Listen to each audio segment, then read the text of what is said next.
plan large sur un ciel d'orage à la nuit tombée. La caméra plonge à hauteur d'un toit.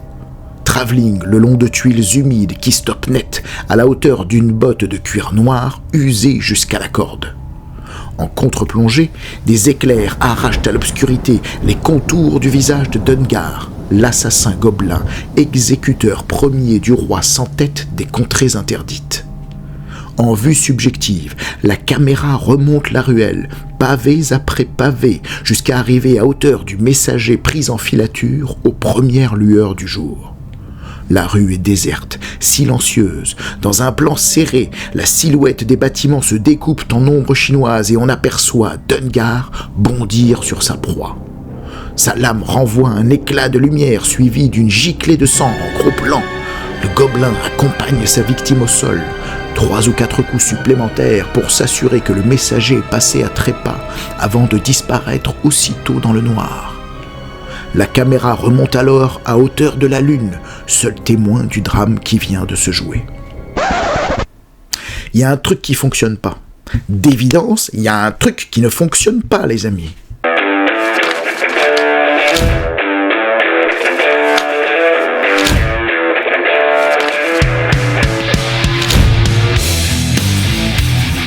Bienvenue à la table des coups cryptiques. Alors comme vous l'aurez entendu, je suis un petit peu encombré, un petit peu malade. C'est peut-être la dernière vidéo sur cette chaîne. Je compte sur vous pour m'encourager dans cette terrible épreuve. Aujourd'hui, nous allons nous concentrer sur les rapports entre cinéma et JDR, enfin plutôt que les rapports, qu'est-ce que la pratique du jeu de rôle peut emprunter au langage cinématographique pour servir l'expérience. Et nous verrons évidemment ce qui fonctionne, ce qui est intéressant, et ce qui l'est moins, ce qu'on a plutôt intérêt à mettre de côté pour que ce soit efficace et vraiment pertinent. Alors déjà, première chose, sur cette petite entrée en matière que je vous ai faite, cette introduction, alors texte d'ambiance que j'ai lu, vous l'aurez compris, pas superbement bien écrit, mais on s'en fiche. Qu'est-ce qui cloche dans ces descriptions ? Eh bien la première chose qui cloche, selon moi, c'est ce langage cinématographique. On peut considérer qu'effectivement l'ambiance est là, on est véritablement, je dirais, plongé dedans, alors si ce n'est que c'est lu et que vous connaissez plutôt mon goût pour les parties jouées, mais on peut, et moi je le fais moi-même, dans certains scénarios, prévoir des petites cinématiques en quelque sorte, comme on peut le faire au cinéma.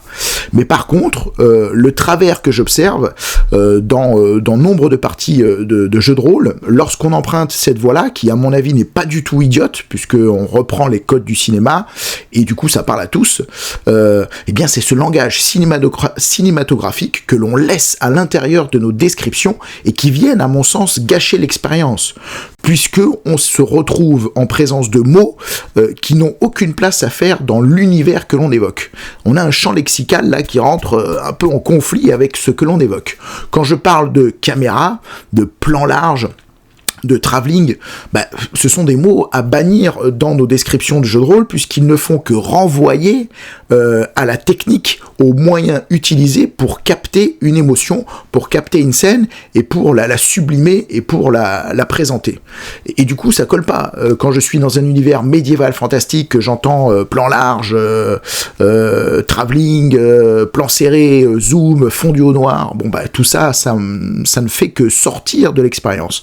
Or, quand on emprunte un langage cinématographique, souvent on tombe dans ce travers-là, et je pense qu'on y tombe parce qu'on se dit qu'on va être efficace et dans l'image que l'on veut rendre compte, puisque, même sans être grand fan de cinéma, je pense qu'aujourd'hui, alors surtout geek que nous sommes tous et toutes en général, on sait ce que c'est qu'un plan large, on voit très bien ce que c'est qu'un travelling, et du coup, effectivement, c'est un moyen bien commode que de renvoyer une image commune à tous. Sauf que ce moyen bien commode, le prix, il est cher à payer. Le prix, c'est un champ lexical qui n'a rien à faire là, quoi. C'est comme si dans un jeu préhistorique, vous me sortiez un coup de téléphone, non, voilà, moi ça me sort de l'expérience. Donc je pense qu'on gagnerait autant à garder ce descriptif-là, parce que autant vous donner une solution, et la solution elle est toute bête, c'est de garder ces choses-là, mais en gommant je dirais la partie technique, plan large sur un ciel d'orage, sur un ciel sur un plan large, sur une nuit étoilée, sur un ciel chargé, une nuit étoilée, bon, donc ben voilà, on dit pas plan large, on dit un ciel chargé à la nuit tombée, en haut d'un toit, on aperçoit, en haut d'un toit, le nom de tuiles humides, une botte de cuir noir usée jusqu'à la corde est posée là.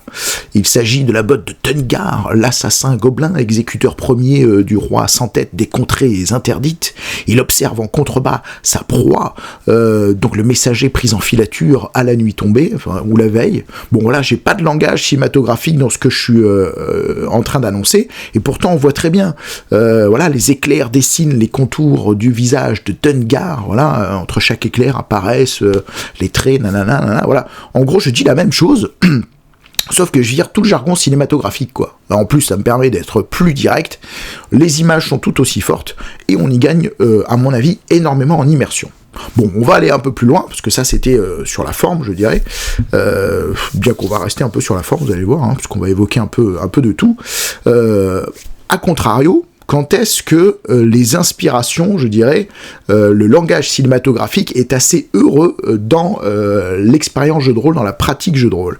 Alors tout d'abord, je pense notamment dans la mise en scène, la manière de découper notre expérience, notre scénario qu'on est en train de raconter, on va pouvoir user, et je pense qu'on a intérêt à le faire, de l'ellipse par exemple, qui évite tout simplement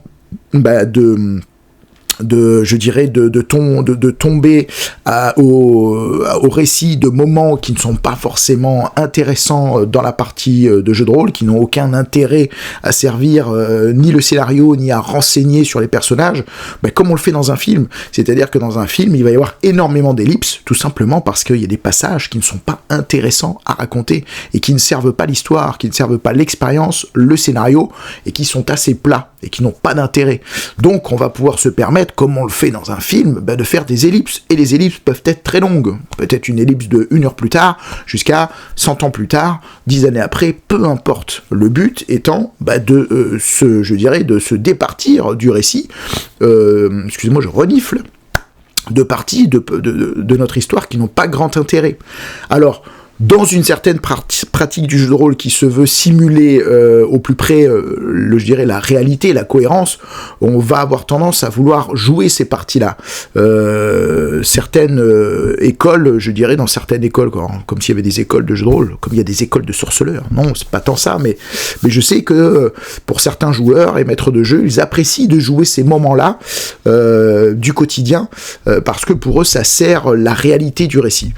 Bon, là je dirais c'est un choix, moi je trouve ça un peu chiant, c'est-à-dire que ça m'intéresse pas de jouer des moments dans lesquels il se passe pas grand-chose, sauf à ce que les moments où il ne se passe pas grand-chose servent l'expérience. Il y a une limite à ça, vous voyez. Exemple, dans un scénario d'horreur, je l'avais déjà évoqué, Stephen King, et on peut le faire dans nos parties, va évoquer un quotidien confondant de banalité, tout simplement pour que quand l'horreur arrive, elle soit d'autant plus crédible qu'on a évoqué un quotidien sur lequel on se retrouve tous, et puis en plus, il y a une histoire de contraste, un quotidien confondant de banalité, et la rencontre avec le troisième type, l'horreur cosmique, ce que vous voulez, décalage, donc là, c'est intéressant d'évoquer le quotidien, parce que tout simplement, il va servir à créer un contraste, une mise en lumière. Mais voilà, hormis quelques cas comme cela, où je dirais, on va évoquer le quotidien juste pour se dire, ça permet d'être dans un jeu réaliste. Oui, mais à quoi ça sert ? Est-ce que c'est vraiment intéressant ? Est-ce que ça casse pas le rythme ? Est-ce que ça ralentit pas l'expérience ? Est-ce que c'est pas ce qui fait qu'on n'en finit pas nos campagnes, ou qu'on a des scénarios interminables avec des joueurs qui baillent et qui consultent leur portable ? Bon, voilà. Voilà, moi, mon corps est choisi, à vous de voir, mais en tout cas, je pense que pour éviter ça, on peut utiliser ce moyen-là. Autre chose, on va pouvoir se balader aussi dans la chronologie de notre scénario. Pourquoi pas faire aussi ce qu'on appelle un in media res, faire démarrer nos joueurs directement au cœur de l'action. Prenez un épisode de James Bond, Dans James Bond, on peut tout à fait démarrer avec une scène pré-générique en quelque sorte. Voilà, l'avion, le moteur de l'avion vient d'exploser, l'avion pique du nez, il va pour s'écraser sur les montagnes, sauf à ce que vous n'interveniez. Que faites-vous, messieurs les joueurs? Que fait James Bond? Bon ben voilà, là on est au cœur de l'action, on connaît pas le scénario, mais c'est un moyen intéressant, je dirais, de rentrer dans le vif du sujet et d'avoir l'attention de tout le monde. Et puis pour le coup, là, voilà, on passe pas par une période de... Voilà, on est dedans, quoi, directement. Pourquoi pas? C'est super intéressant comme technique de narration. On peut aussi la doubler, mais vous allez voir, à mon avis, il faut être prudent là-dessus. Une fois qu'on a joué ça, 3 mois plus tôt, c'est-à-dire on va remonter, on va faire des flashbacks. Alors le flashback, c'est un peu périlleux, c'est effectivement très intéressant, mais à manier avec précaution, parce que qui dit flashback dit on va jouer une scène avant, sauf qu'on sait déjà ce qui se passe après, donc oui, de finalement des actions de mes joueurs dans cet avant-là, qui de toute façon n'altérera pas ce qu'on s'est raconté après. Donc vous voyez ce principe de, on bride un petit peu, quelque part, la liberté d'action et je dirais, l'emprise que peuvent avoir les joueurs sur ce qui se passe après. Alors dans un film, c'est pas gênant, puisque le but est de présenter une histoire le plus efficacement possible, le plus artistiquement possible, sauf que dans un jeu de rôle, le but est de raconter en commun une histoire. Et là, est-ce qu'on n'est pas à une limite qui fait que ça ne fonctionne pas ?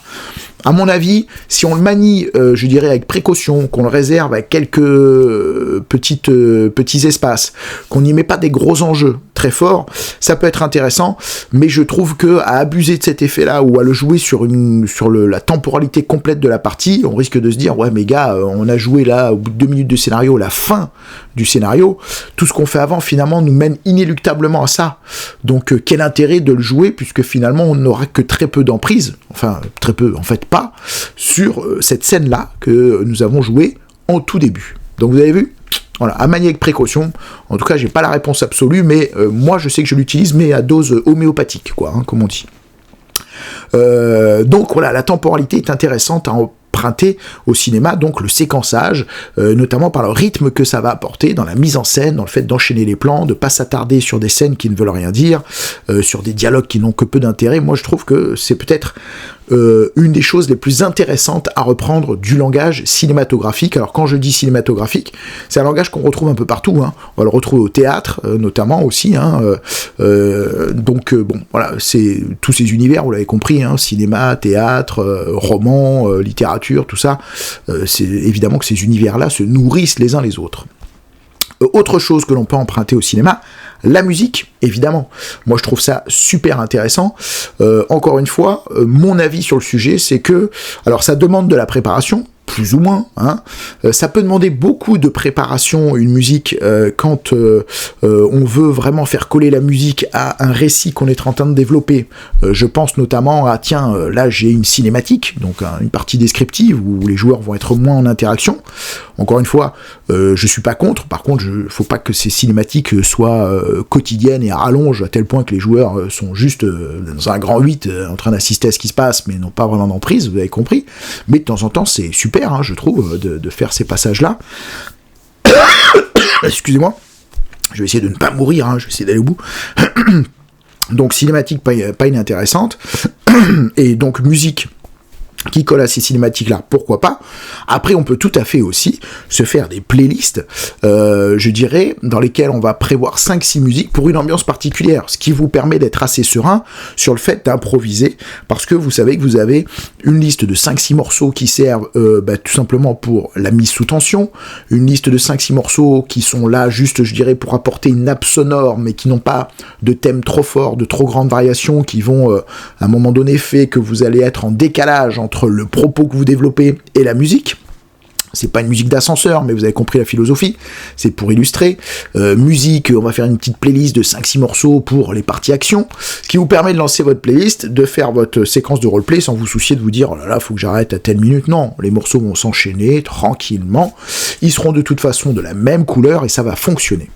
Alors, j'ai été peut-être un peu vite, pourquoi c'est intéressant la musique ? La musique, ça permet peut-être de poser une ambiance, évidemment, de poser du contraste aussi. Moi, j'aime bien utiliser des musiques, et on le retrouve souvent dans des séries, dans des films, c'est voilà, pour ajouter une couche supplémentaire, une lecture. Je vous donne un exemple. Prenez Cowboy Bebop. space opéra, c'est pas vraiment du space opéra, mais voilà, vous connaissez l'image, voilà, dans quel univers on évolue dans Cowboy Bebop. À côté de ça, on va mettre un peu des musiques jazzy, bluesy, etc. En fait, ça crée 2 niveaux de lecture. C'est intéressant. Moi, dans scénario space opéra, je trouvais intéressant de mettre des fois des morceaux de jazz ou de blues. Et ça donne une ambiance complètement différente et super intéressante à ce que vous êtes en train de jouer. Ça installe quelque chose. Donc vous pouvez utiliser la musique effectivement en contraste pour rajouter un niveau de lecture à votre scène, ou vous pouvez l'utiliser en accord western, musique western, exemple type, pour appuyer votre thème, d'accord? Donc c'est super intéressant pour le thème. C'est très intéressant pour des personnages, hein. On peut avoir une musique qui illustre un personnage. Pensez à la marche impériale de Dark Vador. Voilà, évidemment. Et c'est d'ailleurs intéressant que de lancer ces musiques alors que le personnage n'est pas là pour montrer son empreinte, son pouvoir. Voilà, vous avez vu, encore une fois, là, on va utiliser la musique pour ajouter une couche. On va raconter quelque chose avec la musique. Donc voilà, au-delà d'illustrer, on peut raconter avec une musique. C'est super intéressant. Pour illustrer un environnement aussi. Bon, voilà, évidemment, l'utilisation de la musique paraît très intéressante. Attention, par contre, aux thèmes trop marqués, trop connus. Exemple, si je prends les musiques John Williams de Star Wars à insérer dans ma partie Heroic Fantasy, alors oui, c'est du classique, c'est de l'envolée lyrique, sauf que l'empreinte Star Wars est tellement forte dans ces morceaux que, en fait, ça va pas du tout servir votre récit. Au contraire, vous allez le parasiter avec des images qui vont popper dans l'esprit de vos joueurs, qui n'ont rien à voir avec ce que vous êtes en train de jouer. L'identité est trop forte, l'association est trop marquée. Comment on fait pour éviter ça ? On va les piocher dans des morceaux moins connus. On peut aller chercher dans des BO, mais on va aller chercher des morceaux moins emblématiques, moins iconiques, qui sont moins marqués, et il y en a pléthore, hein, puisque voilà, dans une BO, vous avez une vingtaine, voire plus de morceaux, hein, selon certains films, et puis des films auxquels, je dirais, l'identité musique-image est moins forte, l'association est moins forte, ne vous privez pas d'aller piocher là-dedans, tout simplement pour illustrer vos propres parties de jeu de rôle. Alors pourquoi moi je reste quand même accroché, parce que je sais éventuellement l'argument que vous allez pouvoir avancer, pourquoi ne pas les récupérer sur YouTube? Il y a aussi des playlists, hein. Je tape sur YouTube ambiance forêt humide, clic, je vais avoir voilà, un listing de morceaux avec voilà, la nappe sonore qui est faite, voire même des petits effets, même des sons d'ambiance. Alors oui, ça peut être très intéressant, sauf que c'est souvent aussi des musiques qui... je sais pas, ça va être un peu méchant ce que je vais dire, mais en fait c'est pas pour remettre en cause le talent de ces créatifs là, c'est que c'est fait comme ça, mais c'est souvent que ces musiques là sont faites pour apporter une couche mais pas trop s'imposer non plus, donc elles peuvent être parfois assez plates, manquer un petit peu de saveur, de personnalité, tout simplement parce que des fois elles sont construites comme ça, ou tout simplement aussi parce que n'est pas compositeur de grande musique qui veut, quoi. Ça demande un talent, ça demande un boulot, donc souvent, reconnaissons-le, les bandes originales ont des thèmes plus forts, plus impactants, émotionnellement plus forts, et ont plus de personnalité que souvent ces nappes qui, des fois volontairement aussi, hein, sont créés pour simplement souligner votre propos. Donc j'ai tendance, moi, à trouver que, je vais essayer d'être dans l'entre-deux et d'aller chercher quand même des thèmes dans des bandes originales, parce que, le niveau de rendu me paraît, moi, quand même supérieur au niveau bon goût, au niveau personnalité, que des fois des nappes qui sont créées et qui ont moins de personnalité, qui sont créées à listing, à tire-larigot pour illustrer des scènes, qui sont parfois bien faites, hein, et je les utilise, mais attention, quand vous allez chercher des morceaux qui ont de la personnalité, c'est pas forcément facile d'en trouver dans ce registre-là, d'accord ? Voilà. Autre chose aussi qu'on va pouvoir utiliser, donc la musique, vous l'avez compris, sur la préparation des scénarios. J'en avais déjà parlé dans une autre vidéo, mais on a souvent tendance à s'inspirer du roman ou de la littérature dans la préparation, la rédaction, voire même la réalisation de produits, hein, c'est-à-dire de scénarios à vendre dans le commerce pour nos jeux de rôle. On va souvent se rapprocher dans la technique de présentation, d'écriture, de la littérature. Et pour moi, en fait, c'est pas bon. C'est pas du tout ce qu'il faut faire, c'est boulette, parce qu'un scénario, il n'est pas là pour être lu, Enfin si, à un moment donné, il va falloir le lire, mais c'est pas sa finalité. Le but d'un scénario, c'est d'être joué. Et il doit être présenté comme tel, selon moi. J'avais déjà fait une vidéo là-dessus, je vais pas y revenir, mais où j'expliquais que il serait intéressant de réfléchir à des moyens de présentation de scénario qui fassent que ce soit exploitable en jeu, avec des codes couleurs, des pastilles, tout un tas de choses qui nous permettent en fait de naviguer là-dedans pour servir une histoire interactive que l'on va se raconter ensemble. C'est ça le but du scénario. C'est ça sa finalité. C'est pas de rester un bel objet littéraire couché sur le papier. Donc en ce sens, je pense qu'on a tout intérêt à s'éloigner de la littérature. La littérature est le pire ennemi du scénario. Et d'ailleurs, je reviens avec mon cinéma. En cinéma, quand on écrit un scénario, on se départit complètement de la littérature. Au cinéma, ce qui va être important dans votre scénario, c'est de permettre aux techniciens, aux acteurs qui vont intervenir sur ce scénario, d'être, je dirais, bien informés de ce que vous voulez faire, de comment vous voulez le faire. Donc ça va être chargé de notes, d'intentions, de commentaires, qui se rapprochent d'ailleurs plus des didascalies qu'on va retrouver dans nos textes de théâtre, qui sont là pour donner, je dirais, un peu la mayonnaise, la technique, comment on va faire ça. Voilà. Et à mon avis, on a plus intérêt, nous, maîtres de jeu, à s'inspirer de ces techniques de rédaction et de présentation pour préparer, rédiger le scénario et laisser tomber la littérature qui appelle à la lecture, qui est très intéressante dans le roman, dans tout ce qui est une histoire à lire, figée, sauf que là, on est sur une histoire éphémère qui va se raconter au présent et dont on ne connaît les contours et la manière dont on va l'évoquer quasiment qu'à l'instant présent. C'est ce qui est kiffant dans le jeu de rôle. Donc du coup, il nous faut une présentation adaptée à ça. D'accord ? Un moyen de présentation adapté à ça. Donc on a tout intérêt, à mon avis, à se rapprocher plutôt des techniques de rédaction cinématographique, théâtrale d'un scénario, et je dirais même qu'il faut aller avec des propres codes du jeu de rôle, j'en avais parlé dans une autre vidéo, mais en tout cas, voilà, laissez tomber la littérature, selon moi, sauf peut-être pour vos petits encarts cinématiques. Ok, voilà, mais ça doit être réservé à ça, pour moi. Autre chose, sur les apports intéressants du scénario. Comment expliquer ça ? Les points de vue. Ce que je vais appeler le « et pendant ce temps ». C'est-à-dire se permettre peut-être, dans une présentation de scénario, de jouer des scènes, encore une fois en mode cinématique, puisque là les joueurs ne sont pas, leurs personnages en tout cas ne sont pas dans ces scènes-là, raconter par exemple, tiens, qu'est-ce qui se passe chez les méchants pendant ce temps-là ? On va me dire, hérésie pour certains, les personnages n'ont pas ces informations-là, on n'a pas à les livrer aux joueurs. Je dirais c'est une école différente, c'est-à-dire qu'on peut tout à fait jouer ces scènes-là parce qu'on considère que on met plutôt en avant la qualité de l'histoire qu'on est en train de créer ensemble et on veut que les joueurs puissent savourer cette qualité-là, qu'ils aient accès à ça, à la manière d'un spectateur, qu'il ait finalement accès à beaucoup plus d'informations que si on se contentait de lui faire voir, je dirais, l'histoire qu'au travers des yeux de ce que le héros, de ce que les personnages qui suivent savent. Prenez Star Wars, prenez d'autres films, alors évidemment je pense Star Wars tout le temps parce que c'est à mon avis très emblématique pour tout le monde, on va montrer ce qui se passe chez les méchants pendant ce temps-là, et c'est super intéressant parce que ça nous permet de voir la richesse de l'histoire, de comprendre les passerelles, les enjeux, tiens, ils sont en train de faire ça, mais ça veut dire que pour mon héros, il y a ça qui se joue s'il ne réagit pas à temps, etc.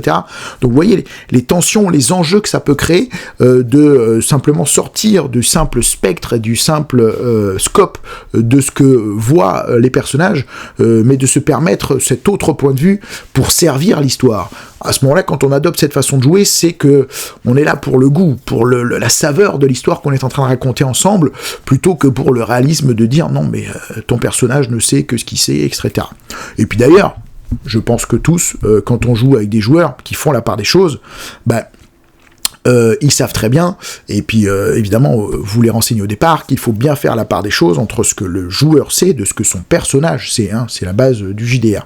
Mais avec ce contrat social-là, ça va être hyper intéressant, parce que ça va vous permettre d'aborder l'histoire sous différents points de vue, et du coup, d'en montrer toute la richesse, tous les enjeux, et tous les mécanismes, et tous les rouages. Donc, je trouve ça très intéressant.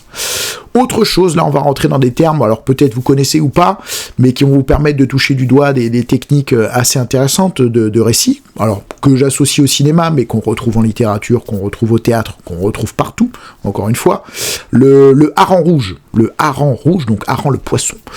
Rouge, c'est, vous l'avez compris, si vous voyez de suite l'image, c'est comment je vais faire pour mener mes joueurs un peu par le bout du nez, pour les mener sur une fausse piste.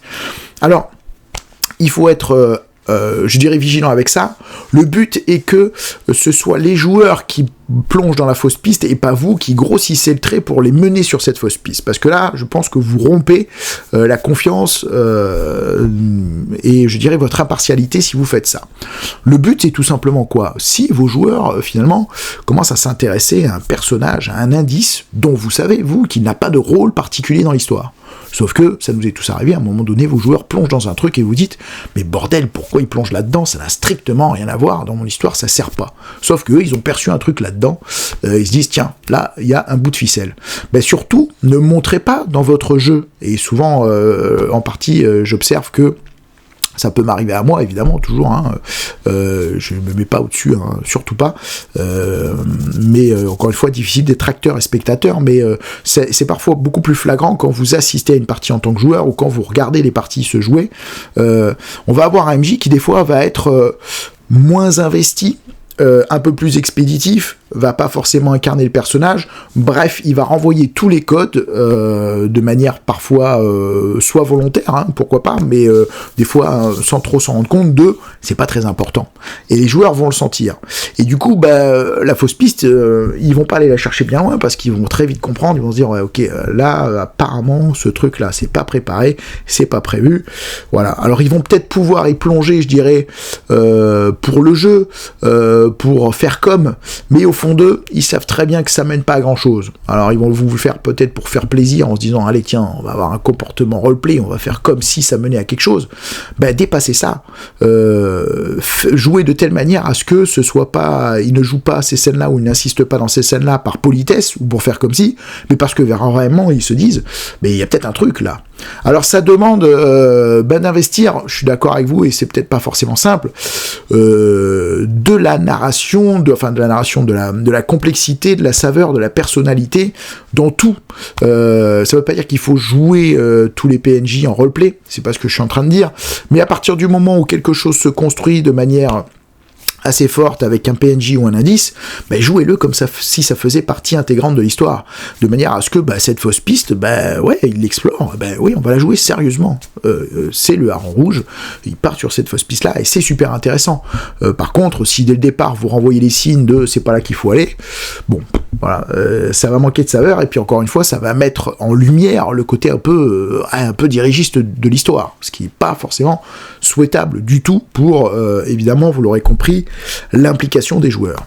Autre chose qui est intéressant à récupérer du langage cinématographique, et du langage littéraire aussi, parce que tout ça se nourrit, vous l'avez compris, le fusil de Tchekhov. Le fusil de Tchekhov, c'est que rien n'est anodin dans ce que l'on vous évoque, dans ce que l'on vous montre, dans ce que l'on vous pointe du doigt, que ce soit au cinéma, en littérature, etc. On vous montre un objet, par exemple, c'est la base, cet objet va forcément avoir un rôle dans l'histoire, aussi anodin soit-il. J'adore ce truc-là, je trouve ça super intéressant, parce que ça a plusieurs effets. Premier effet que ça a, c'est que ça met en branle la cohérence et ça montre à quel point votre scénario est bien construit. Vous décrivez un objet qui a l'air anodin, passez ça dans la description, et puis les joueurs, plus tard, j'adore cet effet-là, se disent « Oh bordel !» Ah mais oui, ou alors une situation, tiens, je me suis fait bousculer par un PNJ, ou dans la rue, j'ai bousculé quelqu'un, où il y avait tel chiffre, c'était la chambre 1408, j'ai pas fait très attention, on s'en fout, voilà, vous arrivez à hauteur de la chambre d'hôtel, 1408, vous rentrez à l'intérieur, voilà. J'ai noyé le 1408 dans mon flot du récit, sauf que ce 1408, en fait, c'est un chiffre déterminant dans votre scénario, ou ce PNJ que vous avez décrit comme étant un badaud, finalement, va être un personnage très important plus tard dans le scénario, c'est très intéressant de le montrer dans le flow du récit, et plus tard de le reconvoquer, et que les joueurs se disent « Oh là là », qu'ils fassent le lien dans leur cerveau. Mais c'est bien sûr, ça c'est génial. C'est génial parce que, encore une fois, ça montre la richesse de votre histoire, et vos joueurs vont se dire « Ah ouais, c'est chiadé quand même, c'est bien fait ». Voilà, et ça, évidemment, quelle satisfaction pour un maître de jeu, notamment dans un scénario d'enquête. Et en plus, au fil du temps, je trouve que ça impose aussi à vos joueurs, de manière assez naturelle, l'attention permanente. Parce qu'ils se disent que, MJ fourbe que vous êtes, on est dans des parties qui ont l'air un peu plus calmes de l'histoire, vous allez donner des détails qui sont peut-être anodins, mais eux vous connaissent, ils savent que dans l'anodin peut se cacher l'essentiel, et du coup ils sont attentifs à tout. Ben c'est génial, c'est-à-dire que c'est fini, les joueurs qui se disent ouais bon là c'est une partie plus cool du scénario, je sens bien qu'il se passe pas grand-chose, ou là il est parti dans une scène où ce qu'il est en train de raconter, d'évoquer, on voit bien que c'est de l'impro, on voit bien que c'est pas trop préparé, que ça fait pas partie du job, c'est pas un élément fondamental, eh ben patata mon gars, tu t'es trompé. Oui, à ce moment-là, j'étais en train d'évoquer un élément important. Et il y aura toujours, en général, 1 ou 2 joueurs à la table qui vont le choper et d'autres non. Et du coup, ceux qui, les premières parties, n'auront pas chopé ces techniques, à un moment donné, vont se dire oh là, je suis attentif à tout là, parce que je le connais, le MJ. Il va sûrement me raconter un truc à un moment donné qui a l'air de rien, sauf que ce sera essentiel pour moi. Bon, technique du fusil de Tchekhov. Alors littéralement, moi par exemple, truc rigolo pour vous illustrer un exemple, scénario, voilà, je raconte scène dans une auberge, c'était un scénario un peu type western, bref, je sais pas quoi, ils sont dans une zone un peu paumée, et voilà, quand je décris l'auberge, je signale de manière nonchalante qu'il y a un fusil posé au-dessus de la cheminée, etc. Les joueurs se retrouvent en prise avec un truc, bon, je vais pas détailler le scénario, mais bref, il faut un fusil pour s'en sortir à un moment donné, un fusil ou autre chose, mais quelque chose d'assez costaud, sauf qu'ils ont pas d'armes, technique du fusil de Tchekhov. Là, pour le coup, c'est littéral. Un des joueurs s'est dit, mais bordel, il y a un fusil au-dessus de la cheminée. Allez, bim. Bon, par contre, fallait y aller dans la cheminée, devant la cheminée, et à ce moment-là du scénario, c'était pas facile. Mais, voilà, exemple. Il y en a plein d'autres, hein. Celui-là, il est assez caricatural, mais vous avez compris l'idée. Autre chose qu'on peut utiliser,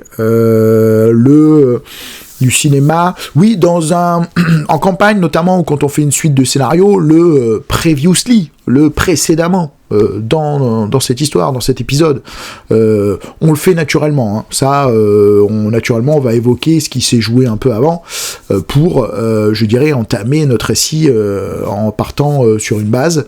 Moi, je m'efforce toujours de réaliser ce previously, ou cette synthèse. Alors des fois on peut le faire ensemble, on peut demander à un joueur de le faire, et on peut nous, maître de jeu, compléter. Je me dis, tiens, quelles sont les informations essentielles que doit avoir quelqu'un qui aujourd'hui se calerait devant notre partie. Il connaît pas la campagne, il connaît pas l'histoire générale, mais il faut quels éléments, quelles informations je dois lui livrer de l'épisode d'avant ou des épisodes d'avant, essentiels, hein, faut que ce soit synthétique, pour qu'il puisse prendre plaisir à ce qui va se jouer là, maintenant. Voilà, c'est comme ça que j'analyse mon previously, c'est comme ça qu'il est efficace, il ne s'agit pas de tout raconter, il s'agit de récupérer ce qui est important pour comprendre et savourer l'histoire qu'on va jouer maintenant. Voilà.